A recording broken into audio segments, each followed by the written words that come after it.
Jess, you're exactly right. Gray was Trump's chief of staff of the National Security Council for 4 years. He tells me he was in the room when the president decided to take out top Iranian General Qasem Soleimani. Tonight, he walks us through that moment, what it was like, and what he says sets him apart from the other Republicans who want the open Senate seat in D.C.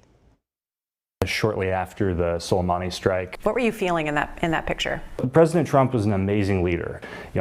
Being in the room with the president when that happened, being able to watch the incredible leadership that he showed. Did you advise him personally on it? Did you say, I think you should do this?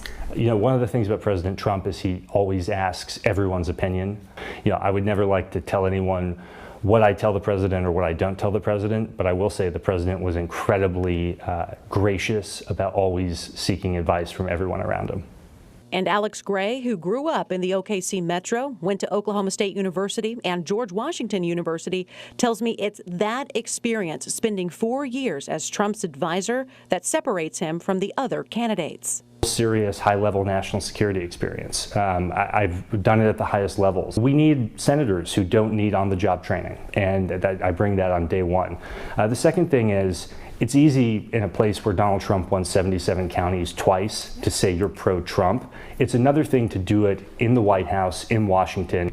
And I think that makes me different from people who maybe are supporting the president because it's a popular thing to do. I asked Gray if he's hoping to get an endorsement from Trump. I have made it clear that I would love the president's support. I'd love to have his endorsement. But even if I didn't have his endorsement, I will be carrying on his legacy in the United States Senate. That's my goal.